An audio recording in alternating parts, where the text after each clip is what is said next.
Hi guys, welcome back to my channel. For this edition of the food illustration series, we are going to try to draw a sushi platter in watercolor, and let's get started.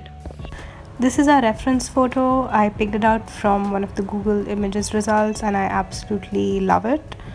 Here's the drawing that I made, our base pencil sketch, and here is the final output.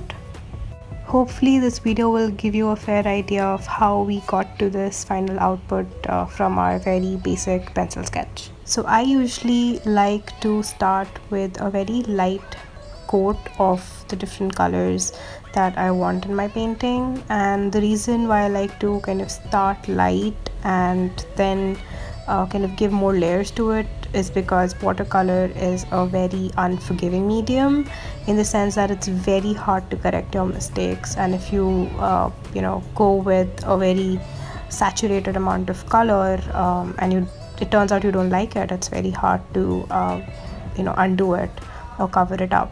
So what I'm basically trying to do here right now is I'm just creating the area of shadows here. So for this I have mixed a slight bit of black in some ultramarine blue, and I've diluted it quite a bit. Like it's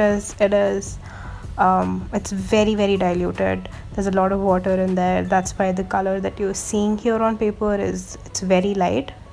So I'm going to go back and probably I'll reinforce the shadows later on, but I am just giving or marking the areas where I want a shadow with this very light color as of now. You could see that I marked some tiny dots with this diluted color for the rice, or to give the texture of the rice. Here I'm just going with some lemon yellow and some greens, and I'll also go ahead and put some orange here to create the fillings. And again, I typically started with a light color and I've gone over it once or twice to give it this brighter color. As of now, here I was just testing out quite a bit of different shades of orange, because I did not have like an orange shade available in my palette. I am working with a pretty limited palette as of now, so just trying to get to that the orange that I want. And as you can see, again I'm going back and going over some of the orange color that I created, essentially adding more color to the areas that are more shadowy, or I would say not that exposed to light, which do not have as many highlights. So what this does is it gives the filling a highlighted area that you can probably see in the middle orange filling very clearly, or at least more clearly. And again I gave like a very light coat to the chopsticks, and I've mixed some blue to the black, and I'm just giving a very basic outline right now to these sushi rolls to create that the look of that wrapper. I don't know what you call it officially, but yeah. So now I'm going to go back and start adding more details. I use the same blue and black mixture to kind of add some shadows here and there, which would basically help the other details and the colors pop out.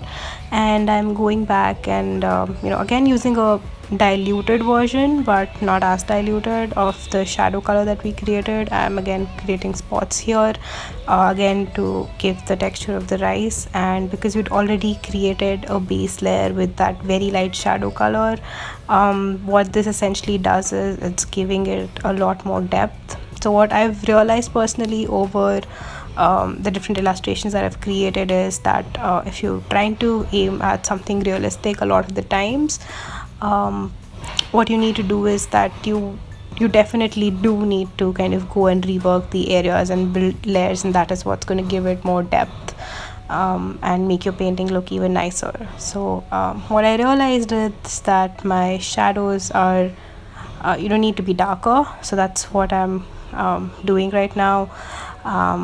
It's really about setting the base colors first, and then seeing how your painting is getting evolved and working accordingly. yeah, I'm just adding some bits of shadows here and there and reinforcing what I already have on the paper. I'm also going to add some details to the chopsticks, just going over, creating some thin streaks and lines with a darker color to give it again more texture and depth. So in our reference photo, we had this pitch dark black background that I absolutely adored. So my first preference for creating that background was like a black acrylic paint, because again acrylics are more vibrant, and I think it'd be a lot easier to get that dark shade of black that we want with acrylics, and it's kind of tough to do that, or not tough, but you require like reworking the areas again and again if you want a very dark shade of black in a watercolor painting, or a very very dark shade of any color with that. But then I decided to at least try this out and see how it goes, and I think I am pretty happy with the end result. So you would see me going over this black background multiple times, trying to cover this entire area with the black, and at the same time ensuring that it is saturated. Yeah, I think I probably went over the entire areas like some 10 times. Yeah, and I again decided that it's time to add more depth to the shadows again, because of the background that we created. It's so dark that essentially the shadows that we created on the inside are kind of getting a little dull. And that was it. I've removed the tape and I love it. I hope you liked it as well, and if you do, then please like and share and subscribe to my channel.